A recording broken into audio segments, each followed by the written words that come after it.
We're joined with Farhan Lalji. There he is from TSN, joining us today. All right, Farhan, the Vernon Adams to Calgary move.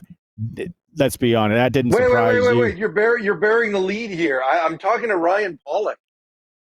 Ryan Pollock is a big deal. Well, depends what circles you run in. Dude, you just thought you'd slide that in. All the times I've done this show, and I get Dave and all these. I'm like, this is Ryan Pollock. Even my dog's excited. She's here. She's shaking my camera. She's all excited when she heard the name. When he said he was live at Agribition, I said there's no chance I'm missing this. How are you, buddy?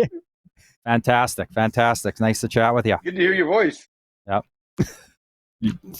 Carry on, or you guys? He's thinking like, not this guy again. What have you been up to? How are things going? What are you buying at the trade show? No.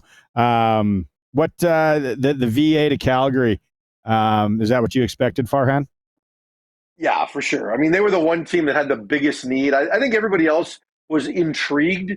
I think there were 3 or 4 teams out there, but for whatever reason, they wanted to stay with their guy. I know that in Saskatchewan, I got a lot of feedback from Rider fans that were incredulous the Riders weren't more interested. And not that people don't like Trevor Harris, but Trevor's 39. And even though Trevor thinks that he's going to play for 3 or 4 or 5 more years, I'm not sure everybody else there thinks that that's going to happen. So I think there were some people in Saskatchewan that thought they should be bigger. In Edmonton, you've kind of got a bit of a pull towards Trey Ford, but there are some other people that think that Vernon could have given them more success immediately, especially if a guy like Jordan McSimic is calling the plays. So, but in the end, I mean, Calgary had the biggest need. They made it pretty clear in season when they first benched Jake Maier that they were going to have to upgrade at the position in the offseason, and they went after him early. They were aggressive with it and got it done. BC just kind of shuffled the deck there in their front office. Obviously, made some changes at the coaching level and changed the GM. But how much of this do you think started to build, possibly even immediately after the Rourke signing, that Calgary could have possibly started showing some interest and kind of laid the foundation, because it seemed to come together pretty quick. With the offseason kind of officially getting here just within the last couple of weeks. Oh, I think that was in their mind right away, right? And in fact, I know there were some teams that right then when Rourke came back did make some exploratory calls, and Calgary was one of them, right? So it makes sense, on so many levels, right? I think Calgary needed to improve its quarterback room, period. Even if Jake Maier had played the way they wanted him to play, because when you look behind him, there were just no options to even push Jake. So, I think they made a decision probably midway through the year that this was about as far as they were going to go. And, they'd ride it out given the circumstances, but that they would try to get him. And, look, I've known those guys. I know you do too, Ryan. It's no secret that they're pretty enamored with Vernon, have been for a while, and he's had success against them. Were you surprised at all, or did you feel the value kind of landed where you expected it to be? I mean, arguably a first-round pick. They call it a second round, 9th overall in a 9-team league, but do you feel that that's kind of where the value slotted in, and then some exchanging of later round picks? Yeah, look, I think there was a time later in the year when I really thought it might go the other way, that there might be more suitors and people might get more aggressive. But then all of a sudden, the last 5 or 6 games, Bo Levi Mitchell found his game in Hamilton, and Trevor Harris came back from injury and was able to play the game at a high level immediately, right? And Edmonton kind of went through its ups and downs. So when it first happened, I thought there would be, a feeding frenzy, for lack of a better description. And I thought that it would be a first round and some, right? Like maybe a first rounder and a starter somewhere else. And, but as we got to the end of the season and we got to Grey Cup and had a sense of the fact that there was some change in some of those markets, and even in Edmonton, I knew that whether it was Ed Hervey or G. Roy Simon, that both those men had made a pitch for the job that included how they were going to handle Trey Ford. So, once we got to that point at the end of the season, it really seemed like there was only going to be one serious bidder, and that meant a first-round pick. Where do you think Cody Fajardo is going to play football next year? I think Cody Fajardo or Jake Maier is going to back up Trey Ford. And backup is probably a strong word. I think they're going to compete with Trey Ford. And it is interesting because the narrative around Trey still is that we're not sure. and look at what just happened with Davis Alexander. And they've had 3 years of time with Alexander, much like Edmonton has had Trey Ford in the building for 3 years, and Trey has won more games and played more games than Davis has. But, Davis has seen, and I certainly view him this way, as the league's next young star. So I'm not surprised that Montreal just said, look, we're not letting you out of the building. And then, when you look at Trey, where does that leave him? I think there's still some people that believe that he hasn't earned the keys to the car yet, right? Where you are the guy. I think, Ed Hervey wants him to have to compete for the job. So I think guys like Mayer and guys like Fajardo make a lot of sense. I'm curious to see what the best spot is for Cody. And I do think it's Edmonton, but I'm not sure how much longer he wants to play. There had been some conversation that before last season began, he informed the Als that he only wanted to play 2 more seasons, of which one is now done. So does he, in fact, just want to play 1 more year? And I don't believe anybody else in the league views Cody as a starter, right? I mean, he just won a Grey Cup 2 years ago. You need to run a certain offense if you want Cody to succeed, and Jason Moss did a really good job of doing that. But when you look at the way all the chairs in this game of musical chairs are lining up, I don't see Cody as a starter anywhere. I don't know how well you know him. We were talking when we had Dave Thomas on in the first hour. Is Cody Fajardo built as, you know what, I will take a step back, I'll be here when you need me, play the young guy, or does he have that dog in him that he's going to want to play somewhere and maybe prove a point for 1, maybe 2 more years? I think probably the latter, right? I mean, he said at the end of the season, when the conversation got brought up at the end of your availabilities, he said that, I don't know if it's the right thing to have 2 elite quarterbacks in the building, like on the same team. It doesn't always work. You can tell he wasn't necessarily buying that. So I don't believe if Cody Fajardo goes into any situation, he's going to settle for being the backup. I think he's going to do everything he can to show who he is and what he can do. And, the whole F you just watch 2 years ago, which was Montreal's mantra for the Grey Cup. I think that's who he is, right? And look, he's been counted out, right? Not a lot of people thought he was capable of winning a Grey Cup. Like, not a lot. So for him to do what he did, he had some success in Saskatchewan, and then for him to take it to the next level in Montreal, I think was really something that vindicated him. And he likes having that chip on his shoulder. Yeah, that's an interesting perspective of it, because right now I feel like it's a little bit of a buyer's market. Like there's more of it quarterbacks available than there is jobs, or at least starting jobs. So in my mind, we may see more where some of these guys might not be getting offered top dollar, and you'll be going more with a, call it, you have a $700,000 budget for your quarterback stable, and you're going to break that up into a little bit more evenly, have a 1, but a 1A as well, contract wise, and go in and compete, and the best guy plays. That's the way I kind of view the landscape right now, and potentially even here in Saskatchewan, with where Trevor has proven himself to be capable, but at 39, they also have to have someone in the stable that can step in and play as well. So I'm not sure how much choice Cody's going to have. I think the way the chips are falling, he's going to have to go into a spot and earn his time.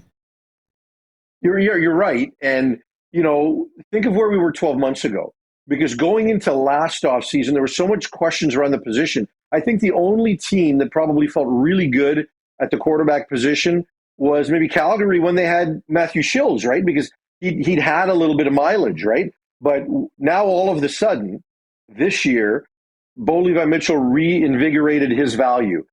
Trevor Harris is playing the game at a high level. Jeremiah Masoli's now healthy again. Nathan Rourke came back to the CFL. Davis Alexander emerged as a guy. So if you go from team to team to team, now this offseason, we could have 5 or 6 really good backups, guys that are considered high end, in those stables. So you're totally right, Ryan. Like, it is a buyer's market, but I don't think it's as wide open as you might think in terms of teams that want to bring a 1A and 1B. I think that happens in Edmonton. But look, I fully believe that Trevor Harris is going to get paid somewhere in the high 400,000s to go back to Saskatchewan. And that doesn't then leave room for a $225,000 backup with a bunch of playtime incentives, right? Whereas in Edmonton, you might be able to get Trey on a bridge deal. You probably will, because who else is going to give them the keys to the car? And then they might be able to create that situation. But I'm not convinced in any other market that that's going to happen. Even in Hamilton, they got to find their next guy. They like Taylor Powell, but Bo's still going to get paid in the high 300s, right? So I don't know that there's going to be that many situations where you can walk into a camp and be competitive immediately. And so when I mentioned right off the top that it's Fajardo or Mayer, right? Fajardo might be better served if he only wants to play a couple of years to go with a Trey Ford. But if you're Mayer, you may want to find the long-term spot, which might be a Saskatchewan. It might be a Winnipeg where you can go in there, be comfortable as a backup for a minute, right? But know that guy's getting older and you can reestablish your value and become a guy. Are we automatic that Bo Levi Mitchell stays and then plays in Hamilton? Very, very likely. That would have to fall apart. And I know that Bo's not looking to hit a home run, right? My understanding is he's trying to get a lot of what was playtime incentives built into hard money for the coming year, as opposed to all of a sudden getting back into the 500,000 range. I know he's not trying to do that. So I do believe that there is mutual or common ground there, and that Scott Milanovic wants him back. And I think there's a lot of optimism around that situation that it'll get done, much like there is in Saskatchewan with Trevor. Can we shift? Can we ask you some hockey? Can we shift to the Canucks for a bit?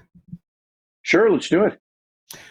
We were talking earlier, and I'm getting this Four Nations Cup and all this talk, and rosters are released next week. It may be a tough one because I didn't give you a heads up on this. How many Vancouver Canucks could be playing in this thing? And is that beneficial for these teams that aren't sending 3, 4, maybe even some cases 5 guys to play in this? Oh boy, I think there could be 5 or 6 Canucks that play in it, right? I mean, when you look at the American roster, I think there's Hughes, JT Miller, Thatcher Demko, if he's fully healthy, Brock Besser. I think all of those guys are going to be in the conversation for the U.S. I don't know that they've Pettersson in Sweden for sure.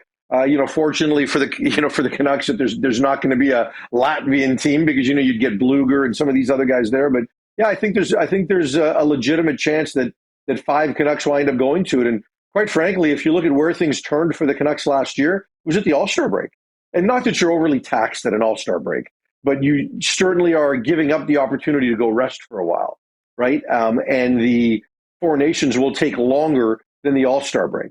So if that many Canucks are there playing prominent roles for their respective teams, I don't think it's a good thing for the Canucks. And I think every team would probably tell you the same thing if they had a glut of players off of their rosters that could certainly use a rest at that point in the season. We were making jokes earlier about this, that everyone that's not picked is going to be just running to Cabo for the time right off.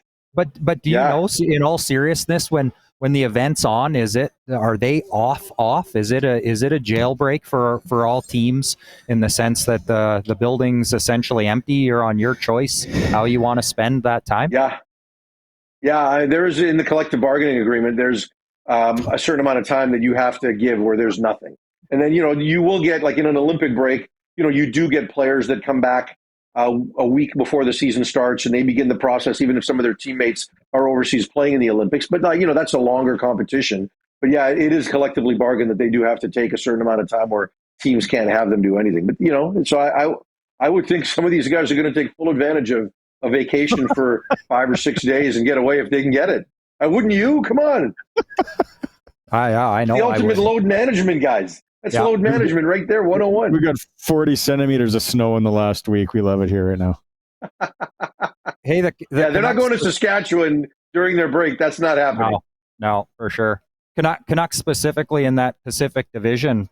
How you feeling about that division? There's some. It's tight. It's good. There's 5, even 6 teams if you include Seattle that are in that playoff race, and in reality, probably 1 or potentially even 2 of them don't get in. So it seems like it's a ultra competitive division this year. Yeah, and the team that surprises me is Calgary, right? That they've been able to sustain it through 20 games. When you look at Edmonton, they've stumbled and they haven't looked great in a lot of different areas, but we went through this movie last year. So we certainly know that with the 2 best players in the world, that they're going to wind up finding their game again and getting it all back. But, with the Canucks sitting where they are right now, what's interesting is that all the adversity they didn't have a year ago, they're having now. If you look at them, all their key players, other than Thatcher Demko late in the year, played 80-plus games, right? Like they all got to play. This team was, their PDO was off the charts. Their shooting percentage was off the charts last year. None of that is happening now. And Miller's out of the lineup, and Demko's out of the lineup, and Dakota Joshua was out of the lineup. There's so much of this that has happened, yet they're managing to tread water and stay above the playoff bar. So I think they're only going to get better, right? Whereas last year, you didn't know if they could sustain it. I think it's going to go in the opposite direction for them this year. Although even when Demko comes back, they've been getting pretty good goaltending with Lankinen. So that part of it hasn't necessarily hurt them. But, Demko's still one of the best goaltenders in the world. But when Miller gets right, when Pettersson gets right, when Besser just got back in the lineup after missing a couple of weeks, I think this team's got a ceiling. And Demko trending to be back in the next week or two, if I understand correctly. Is that what you're hearing out that way? Yeah, he's on the trip, and most expect that he will play his first game on this current road trip. So there's 4 games to go on it, and I would imagine at some point early next week he'll get back in the lineup. Right on, Farhan. Well, thanks so much again for the insight. Let's see how the next week shapes up, especially CFL. I'm very curious on where some of these coaches that are getting interviewed, where they're going to land. So maybe by next week we'll have something like that. Stay safe. If you are coming to Saskatchewan, dress warm. Agribition's on. It's absolutely buzzing, but she is cold. Yeah, we have 8 degrees in cloud today, so I think I'm okay. But thank you for giving me the chance to visit my buddy Ryan Pollock.